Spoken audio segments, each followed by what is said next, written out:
प्रबंधन की परिभाषा दीजिए तथा शैक्षिक प्रबंधन की प्रमुख विशेषताओं की विवेचना कीजिए। Define educational administration and discuss the main characteristic of educational administration. शैक्षिक प्रबंधन का अर्थ एवं परिभाषा। Meaning and definition of educational management.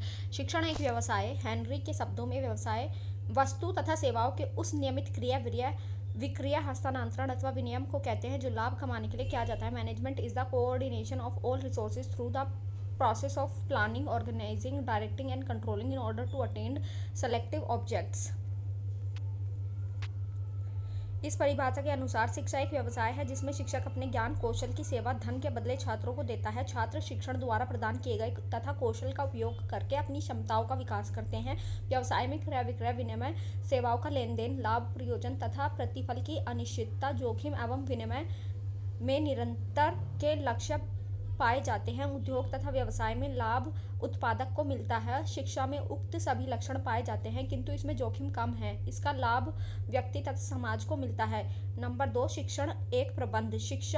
शिक्षा एक प्रबंध। शिक्षा यद्यपि जीवन पर्यंत चलने वाली प्रक्रिया है। इस प्रक्रिया की सफलता उत्तम प्रबंधन पर निर्भर करती है। यदि प्रबंधन निरंकुश है तो शिक्षा की प्रक्रिया में अवरोध आएंगे। यदि वह अधिनायकवादी है तो एक व्यक्ति या संस्था का वर्चस्व रहेगा। यदि मुक्त है तो अराजकता की संभावना बढ़ेगी। इसलिए शिक्षा उद्योग अर्थात शिक्षा संस्थानों की सफलता उसके प्रबंधन पर निर्भर करती है। ओलिवर शर्डे के शब्दों में प्रबंधन उद्योग विद्यालय तथा शिक्षा की वह जीवनदायिनी शक्ति है जो संगठन को शक्ति देता है, संचालित करता है, नियंत्रित करता है। इसी प्रकार थियो हेमने ने लिखा है प्रबंधन एक विज्ञान के रूप में, प्रबंधन एक उच्च स्तरीय प्रबंधन समूह के रूप में तथा प्रबंधन एक सामाजिक प्रक्रिया के रूप में व्यक्त किया जाता है। दूसरे शब्दों में प्रबंधन एक कार्यकारी समूह है। यह समूह कार्य का संचालन निर्देशन नियंत्रण एवं समन्वय करता है, इसलिए वह प्रबंधक प्रशासन कहलाता है। प्रबंधक या प्रशासक 6 तत्वों मानव मशीन माल मुद्रा बाजार प्रबंधन तथा संगठनीय समन्वय करता है। पीटर डरकर के अनुसार प्रबंधक प्रत्येक व्यवसाय या गत्यात्मक तथा जीवनदायी अवयव है। इसके नेतृत्व के अभाव में उत्पादन के संसाधन केवल साधन मात्र ही रह जाते हैं, कभी उत्पादन नहीं बन पाते। विद्यालय प्रबंधन में मानव शिक्षा शास्त्र मशीन विद्यालय उपकरण माल शैक्षिक प्रक्रिया तथा निष्पत्ति मुद्रा बाजार शुल्क अर्थव्यवस्था तथा मानव शक्ति नियोजन प्रबंधन समन्वय तथा संगठन प्रबंधन प्रधानाचार्य शिक्षक कर्मचारी छात्र अभिभावक साधन आदि निहित है। इन सबको गतिशील बनाए रखने में प्रबंधन की भूमिका महत्वपूर्ण है। शैक्षिक प्रबंधन एक विशेष क्रिया है। मानव समूह तथा संस्थानों के संचालन के लिए अर्थात विद्यालयों के कर्मियों तथा विद्यालयी संस्था के संचालन के लिए शैक्षिक प्रबंधन का होना अत्यंत आवश्यक है। उद्योग तथा व्यापार के क्षेत्र में व्यवस्था की यह प्रक्रिया प्रबंधन कहलाती है तो शिक्षा के क्षेत्र में यह प्रक्रिया प्रशासन कहलाती है। प्रशासन की प्रक्रियाओं में व्यक्ति अपने पद के अनुसार अपनी भूमिका का निर्वहन करता है, इसलिए प्रबंधन तथा प्रशासन को समानार्थी कहा जाता है। प्रचलित अवस्था में प्रबंधन शब्द उद्योग तथा व्यवसाय के क्षेत्र में उपयोग किया जाता है। शिक्षा प्रबंधन की प्रमुख विशेषताएं परिभाषाएं इस प्रकार है। किम्बाल एवं किम्बाल के अनुसार प्रबंधन उस कला को कहते हैं जिसके द्वारा किसी उद्योग में मनुष्य और माल को नियंत्रित करने के लिए चालू आर्थिक सिद्धांत को प्रयोग में लाया जाता है। कुंड्स के अनुसार औपचारिक समूहों में संगठित लोगों से काम कराने की कला का नाम ही प्रबंधन है। व्यक्तियों से काम लेने को प्रबंधन कहते हैं। स्टेनलेवेस के अनुसार प्रबंधन सामान्य रूप से निर्णय लेने एवं मानवीय क्रियाओं पर नियंत्रण रखने की विधि है जिससे पूर्व निश्चित लक्ष्यों की प्राप्ति की जा सके। पीटरसन तथा प्लोमैन के अनुसार प्रबंधन का आशय उस तकनीक से है जिसके द्वारा एक विशेष मानवीय समूह के उद्देश्यों का निर्धारण स्पष्टीकरण तथा क्रियान्वयन किया जाता है। व्यक्तियों से काम लेने से विशिष्ट उद्देश्य प्राप्त किए जाते हैं। शैक्षिक प्रबंधन की प्रमुख विशेषताएं main characteristic of educational management.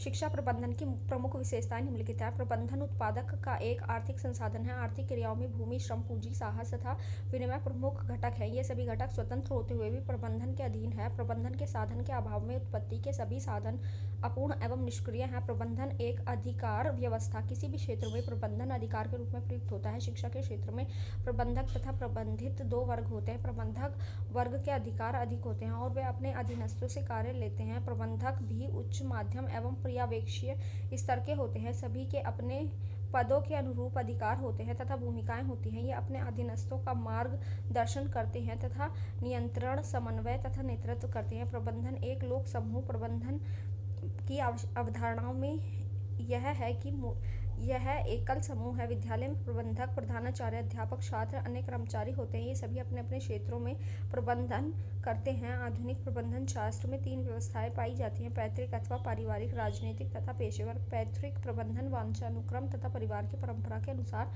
चलता है। औद्योगिक घरानों में इसी प्रकार का प्रबंधन पाया जाता है। राजनीतिक प्रबंधन सरकार उपक्रमों में पाया जाता है। इसमें सत्तारूढ़ दल अपने हितैषियों की नियुक्ति करते हैं। पेशेवर प्रबंधन में प्रबंधन का प्रशिक्षण प्राप्त व्यक्ति संस्थाओं का प्रबंधन करते हैं। शैक्षणिक प्रबंधन एक समन्वयकारी संसाधन। शैक्षिक प्रबंधन शिक्षा के विभिन्न साधनों में समन्वय करता है तथा एकीकरण के द्वारा वह शिक्षा की प्रक्रिया को सफल बनाता है। HL सिर के शब्दों में प्रबंधन नियोजन प्रक्रिया, संगठन प्रक्रिया, निर्देशन तथा नियंत्रण के द्वारा निर्धारित उद्देश्यों को प्राप्त करने का संयोजन है।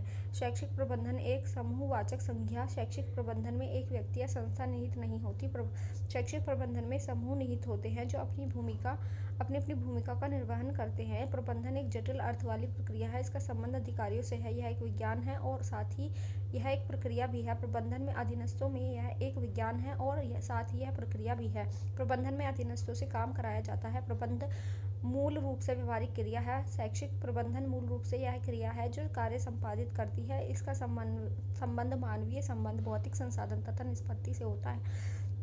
प्रबंधन व्यक्तियों के लिए काम लेने की क्रिया है। प्रबंधन एक उद्देश्यपूर्ण क्रिया है। प्रबंधन किसी उद्देश्य की प्राप्ति के लिए किया जाता है। बच्चों की शिक्षा देने के उद्देश्य से स्थान, सामान, कर्मचारी, उपकरणों की व्यवस्था की जाती है। इन सबका उद्देश्य लक्ष्य प्राप्त करना है। प्रबंधन एक सामाजिक क्रिया। लॉरेंस एप्ले के अनुसार प्रबंधन व्यक्तियों का विकास है, न कि वस्तुओं का निर्देशन। प्रबंधन वास्तव में कर्मचारी प्रशासन है। विद्यालयों में इसीलिए अनेक व्यक्ति अनेक प्रकार के कार्य करते हैं जो विद्यालय में शैक्षिक वातावरण का सृजन करते हैं। प्रबंधन का दायित्व कार्य संपादन। शैक्षिक प्रबंधन स्वयं कार्य न करके कार्य करता है। प्रधानाचार्य स्वयं बहुत कम पढ़ाते हैं किंतु प्रत्येक शिक्षक से कार्य लेते हैं और गैर शैक्षिक कर्मचारियों द्वारा शैक्षिक सुविधाएं जुटाने एवं वातावरण का निर्माण करने में सहयोग लेते हैं। शैक्षिक प्रबंधन का अदृश्य कौशल। शैक्षिक प्रबंधन कोई दिखने वाला तत्व नहीं है, यह कौशल है जिसे उसके परिणाम से जाना जाता है। किसी भी विद्यालय में लोग अपने बच्चों को प्रवेश दिलाने के लिए इसलिए ललायित रहते हैं कि वहाँ का परिणाम उत्तम रहता है। परिणाम का उत्तम रहना उत्तम प्रबंध कौशल पर निर्भर करता है।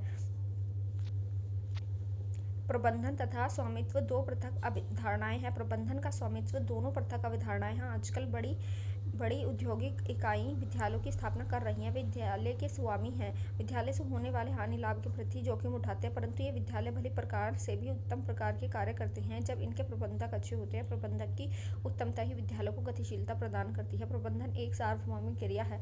प्रबंधन किसी भी कार्य को समुचित दिशा देने में सदा सहयोगी रहा है और यह सार्वभौम यूनिवर्सल है। नियोजन, संगठन, नियंत्रण तथा निर्देशन आदि सभी सार्वभौमिक प्रकृति के कार्य हैं। सभी प्रकार की संस्थाओं में क्रियाशील है। प्रबंधन का कार्य प्रबंधक को करना पड़ता है।